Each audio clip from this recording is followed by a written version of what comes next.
추석 명절 잘 새셨습니까? 네, 추석 명절 하면 음식을 빼놓을 수가 없죠. 각 가정마다 고유한 즐겨 먹는 음식이 있고요. 그 음식을 먹는 조리하는 방식도 다 다릅니다.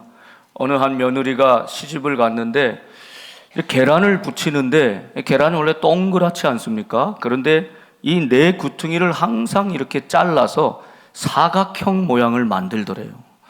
그게 좀 이상하다 하면서 이제 가족들한테 다 물어봤는데, 원래 그렇다고, 우리 집은 원래 그렇다고 다 그러는 거예요. 나 시집 왔을 때부터 그렇다고. 그래서 왕 할머니한테 여쭈어 봤대요.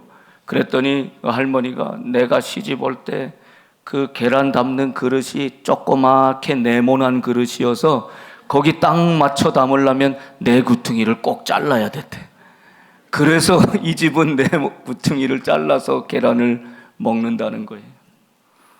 여러분, 우리가 신앙 생활할 때도 하나님을 생각할 때도 이러는 경우가 많지 않습니까?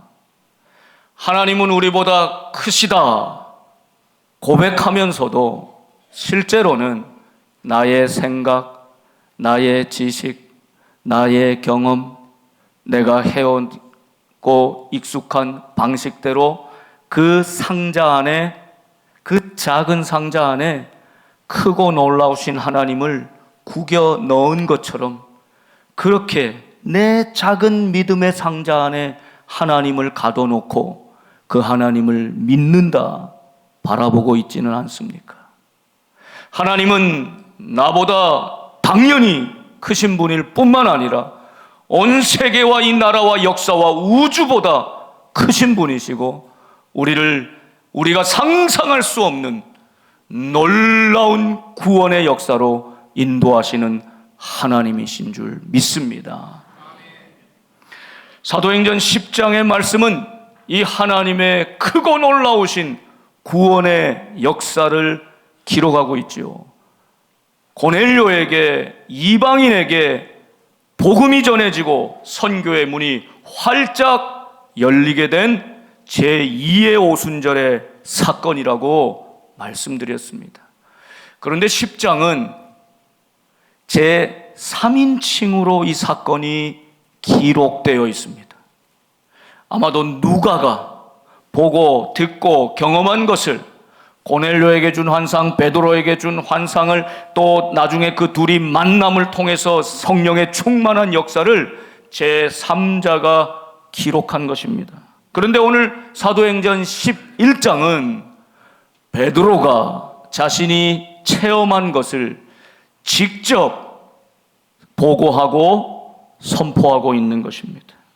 1인칭 시점으로 자기 고백의 언어로 지금 이 사건을 해석해서 유대인들에게 말씀으로 전하고 있는 것입니다.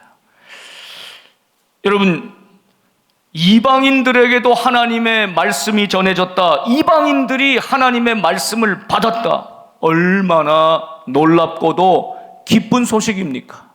예수님의 말씀을 그대로 전해서 복음이 이방인에게도 전해진 것입니다. 그러면 예수님이 기뻐하시는 일에 함께 기뻐하고, 복음이 누군가에게 전해져서 예수님을 믿게 됐다 하면 그것이 참 감사한 소식이어야 하는데, 예루살렘에 있는 유대인들, 정통 유대인들, 할례자들은 이 소식을 듣고 베드로를 비난합니다. 책망합니다. 왜 네가 무할례자의 집에 들어가서 함께 먹을 수가 있느냐? 비난하였다는 것입니다. 여러분 어떤 일로 기뻐하고 계십니까? 무슨 일에 감사하고 계십니까? 주님의 기쁨에 동참하시고 주님이 행하시는 구원의 역사를 보시며 감사할 수 있기를 바랍니다. 지금 유대인들은 그러지 못했다는 것입니다. 자신의 상자, 자신의 경험에 딱 갖춰져 있어서 어찌 할례받은 유대인이 무할례자의 집에 들어갈 수 있느냐 하며 베드로까지 비난하였다는 것이죠. 베드로가 그래서 지금 되어진 일을 차례로 질서 있게 베드로의 고백, 간증의 형태로 오늘 읽은 11장 말씀은 베드로의 고백인 것입니다. 베드로의 간증인 것이죠.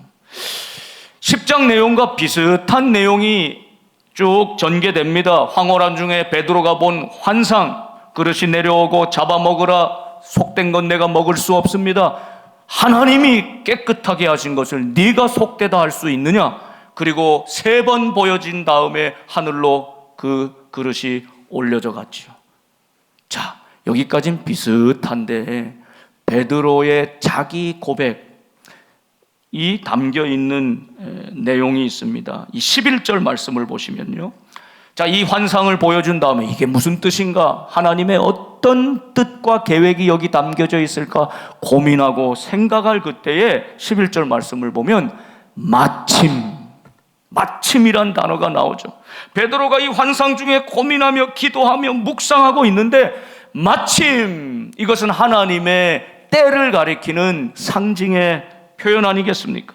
세 사람이 베드로가 유숙하고 있는 그 무두장이 시몬의 집을 어찌 알고 찾아온 것입니다. 해변 끝에 있는 그 구퉁이에 있는 집을 찾아온 것입니다.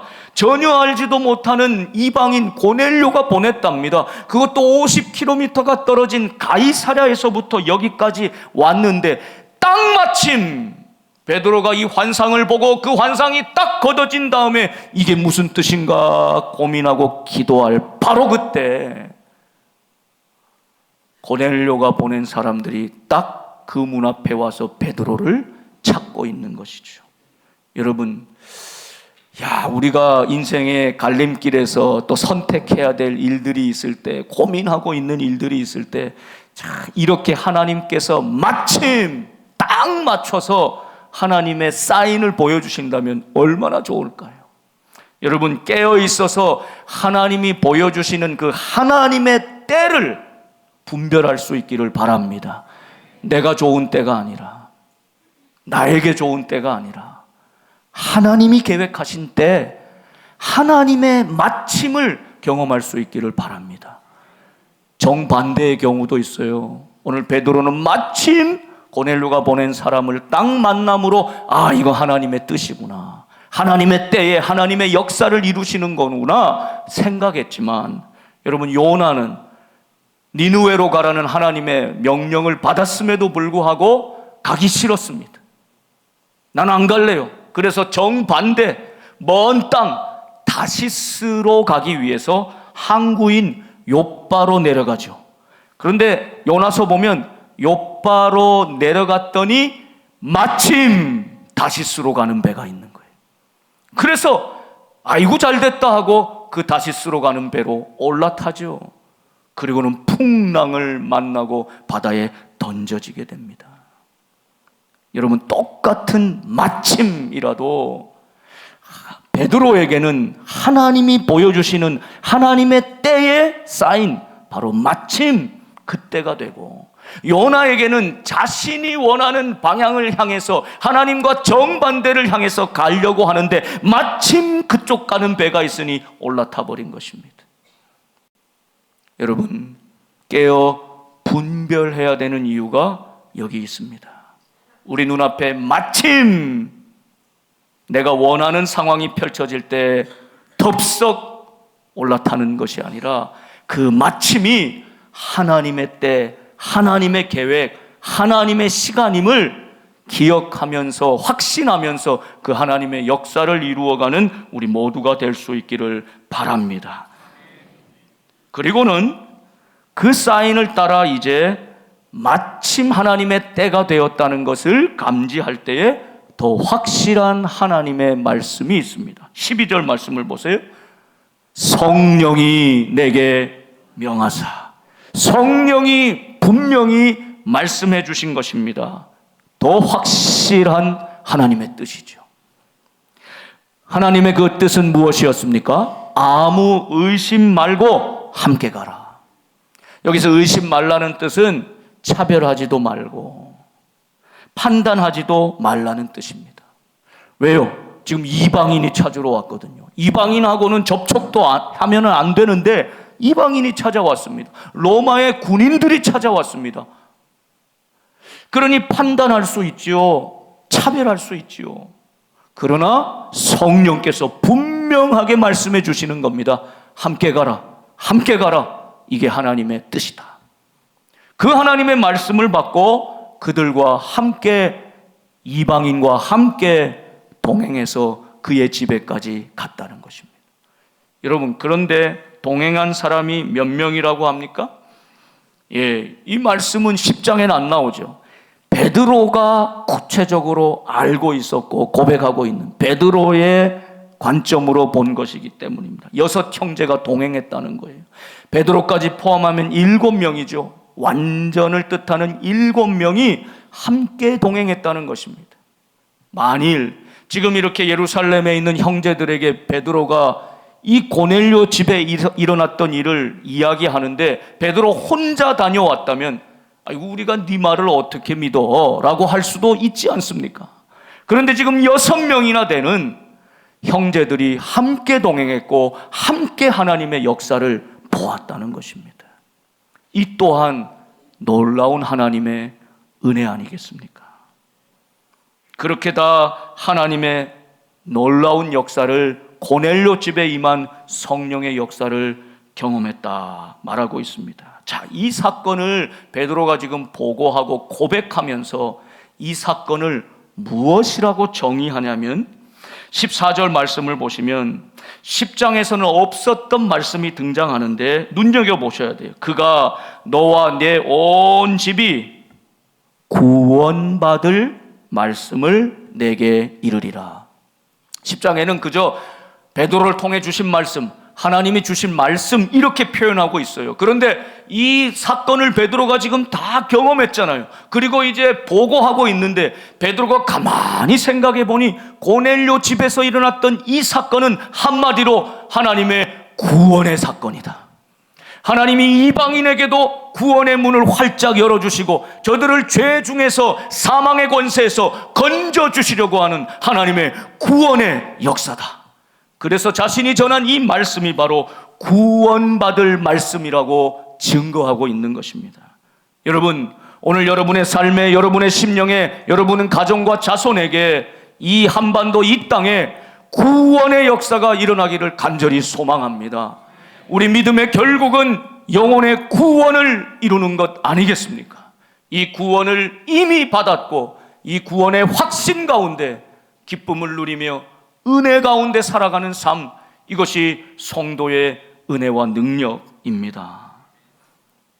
유대인에게만 아니라 이방인에게도 하나님은 외모를 보시지 않고 차별하지 않으시는 하나님이시므로 유대인에게만 아니라 헬라인에게도 이방인에게도 죄인들에게도 이제 구원의 역사가 임하였다라는 것을 베드로가 내 눈으로 똑똑히 보았다 고백하고 있는 것이죠.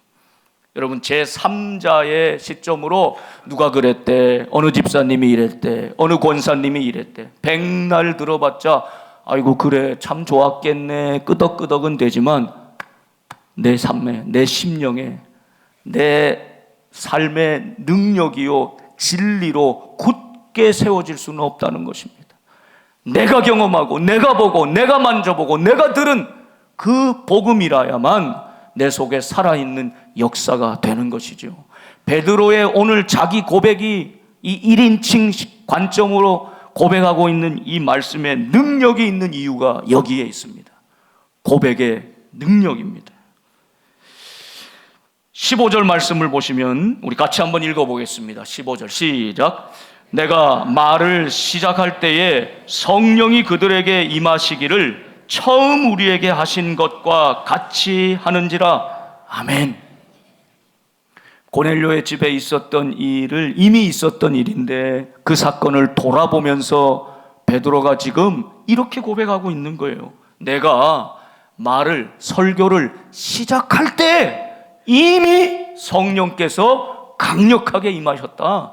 각 사람들의 마음에 감동을 주셨다라는 것입니다. 이건 무슨 뜻일까요? 베드로의 언변이 뛰어나서 베드로의 설교가 탁월해서가 아니라 베드로가 그 말씀을 구원의 말씀, 하나님의 말씀을 시작할 때 이미 성령께서 역사하시고 주장하셨다는 뜻이죠. 얼마나 놀라운 사건입니까? 저는 설교자로서 항상 이 소망, 이 기도의 제목이 있습니다. 목사의 설교가 탁월함 그 전에 설교를 시작할 때에, 우리가 찬송을 시작할 때에, 우리가 기도를 시작할 때에 이미 성령께서 우리 사랑하는 성도들의 심령에 강력하게 역사하시고 임재해 주시고 다스려 주셔서 모두 다 성령의 충만함을 받는 그런 예배자가 될 수 있기를 간절히 소망합니다. 여러분, 오늘 이 시간, 지금 이 시간에도 2층 중보기도실에는 여러분을 위해서, 주의 종을 위해서, 찬양대를 위해서, 기도자를 위해서, 예배 구석구석을 위해서 시간 지금 이 순간에도 기도하고 있는 여종들이 있습니다. 그 기도 때문에 어찌 보면은 부족한 종의 설교도, 또 때로는 우리 피곤해서 지금 살짝 졸음이 오시는 분도 있다 할지라도 말이 시작할 때에 성령께서 이미 역사하시고 성령께서 우리에게 은혜 주시는 줄 믿습니다. 그런 놀라운 역사가 고넬료의 집에서, 이방인의 집에서도 있었다는 것이죠. 그런데 이것은 베드로가 고백합니다. 처음 우리에게 하신 것과 똑같이 하셨다. 처음 우리에게 하신 것이 무엇입니까? 사도행전 2장에 유대인들이 마가다락방에 모여서 사도들이, 제자들이 전심으로 오로지 기도할 때에 성령의 충만한 역사가 있었잖아요. 그걸 보았잖아요. 그걸 들었잖아요. 그걸 직접 체험했잖아요. 그 사도행전 2장의 역사가 똑같이 사도행전 10장에도 이방인 고넬료의 집에도 똑같이 본질상 똑같은 성령의 역사가 일어났더라 이것입니다. 그리고 베드로가 이어서 고백합니다. 16절 말씀 보면,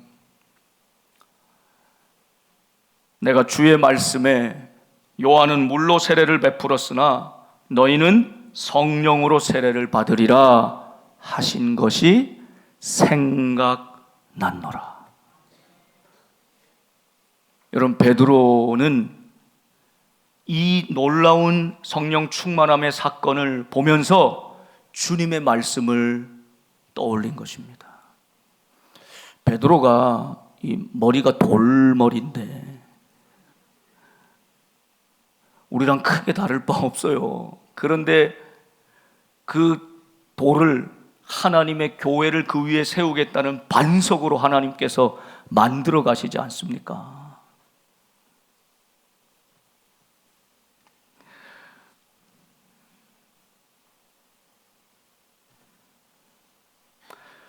그런데 베드로에게 지금 성령의 역사로 주님이 생전에 주셨던 그 말씀, 잊어버리고 있었던 것 같았는데, 놓치고 있었던 것 같았는데, 고넬료의 집에서 성령의 충만한 역사가 일어난 바로 그 순간을 보면서 주님의 말씀이 생각난 것입니다. 요한은 물로 세례를 주지만 너희는 몇 날이 지나지 못하여 성령으로 세례를 받으리라. 아, 성령으로 세례를 받는 것이 바로 이것이구나 깨닫게 된 것입니다. 여러분, 성령이 하시는 일이 무엇일까요? 주님의 말씀을 기억나게 하시는 것입니다. 앞이 깜깜할 때도 주의 말씀이 기억나면 살 줄로 믿습니다. 고난의 현장, 지옥 같은 현실을 살아간다 할지라도 주의 말씀이 생각나고 나를 붙드시면 살 줄로 믿습니다. 성령의 역사인 것이죠. 베드로가 그것을 지금 고백하고 있습니다. 결론입니다. 17절. 그런즉 이 모든 고넬료의 집에서 있었던 일을 차례로 베드로가 자기 고백으로 지금 전하였습니다. 그런즉 하나님이 우리가 주 예수 그리스도를 믿을 때에 주신 것과 같은 선물, 성령이지요. 우리가 주 예수를 믿을 때 주셨던 그 똑같은 가장 좋은 선물, 성령을 그들에게도 주셨으니 내가 누구이기에 하나님을 능히 맡겠느냐. 오늘 설교의 제목입니다. 아니, 우리 평생에 기억해야 될 우리 신앙의 고백이어야 합니다. 여러분 같이 한번 해보실까요? 내가 누구이기에 하나님을 능히 막겠느냐?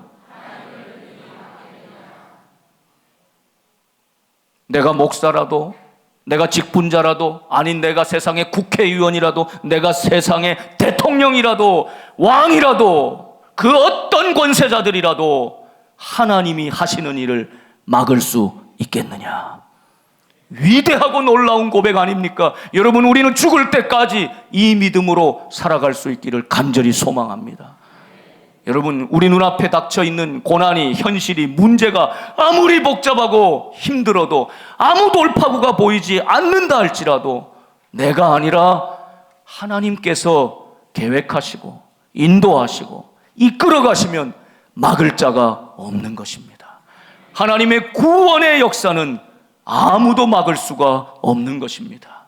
하나님이 계획하신 인생, 하나님이 택하신 인생, 하나님이 주목하시는 인생, 우리가 기도하는 그 인생은 결코 실패하지 않습니다. 하나님은 포기하지 않으시기 때문입니다. 여러분, 우리가 153 새 생명 잔치를 해마다 하는 이유가 여기에 있습니다. 나의 믿음이 아니라, 내가 아무리 기도해도 내 자녀 하나님께로 돌아와서 함께 예배드리는 것, 평생의 기도 제목인데도 이게 잘 되지 않잖아요. 너무 어렵잖아요. 말로도 안 되고 뭐 어떻게도 안 되고 방법이 보이지 않잖아요. 포기하고 싶을 때도 많잖아요. 그러나 여러분, 이 고백을 기억합시다. 내가 누구이기에, 베드로가 사도라 그래도 내가 누구이기에 하나님을 능히 막을 수 있겠느냐? 하나님이 계획하시고 하나님이 뜻하시고 하나님이 인도하시는 구원의 역사는 세상이, 어떤 인간이 아무리 막아도 방해해도, 사단이 막고 방해해도 결코 포기하지 않고, 하나님은 실패하지 않고 하나님의 구원의 역사를 이루시는 분인 줄 믿습니다. 그 하나님을 향한 믿음의 고백이 바로 이 고백입니다. 베드로의 이 담대한 고백과 선포 가운데 저들의 반응을 보십시오. 베드로를 비난했던 저들이 어떻게 바뀌고 있습니까? 18절 말씀, 그들이 이 말을 듣고 잠잠하여 그의 입을 닫았다는 뜻입니다. 하나님께 영광을 돌립니다. 할렐루야. 어떻게 이방인들에게 가까이 가느냐? 무할례자의 집에 들어갈 수 있느냐?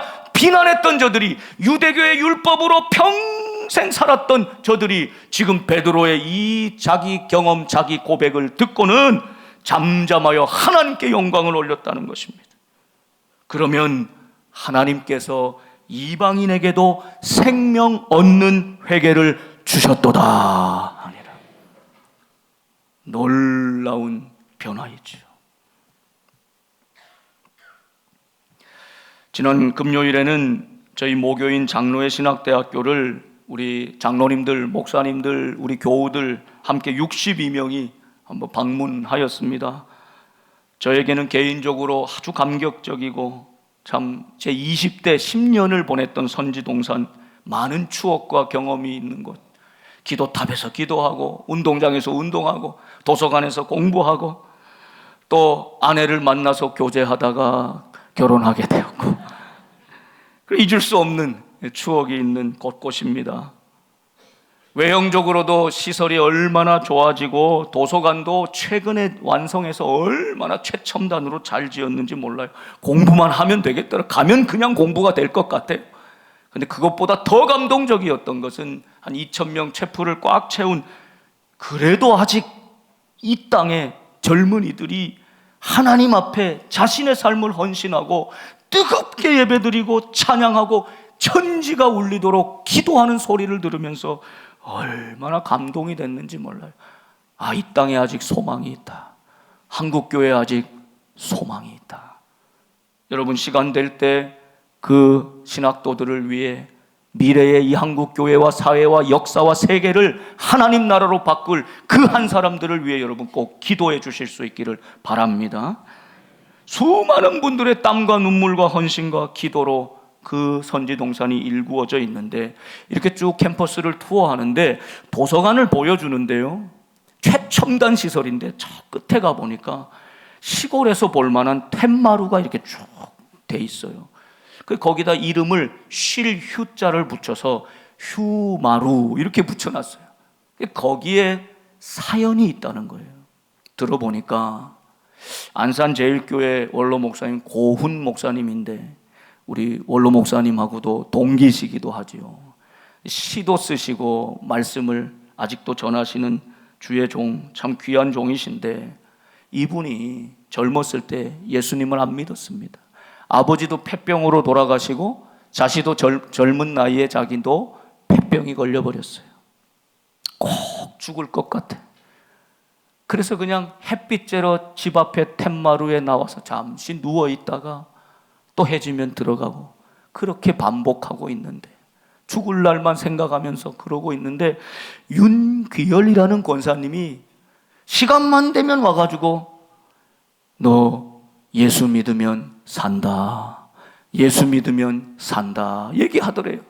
아니 근데 그게 안 들리더래요. 그런데 9번째 자기에게 찾아와서 얘기하실 때 이상하게 마음에 감동이 되더니 꼭 예수 믿으면 살 것 같더래요. 그런 소망이 생기더래요. 그래서 그 예수 나도 한번 믿어보자 하고 교회에 나가게 되었다는 것입니다. 그리고 놀랍게도 폐결핵을 다 고치고 신학교를 가고 주의 종이 되었다는 것이죠.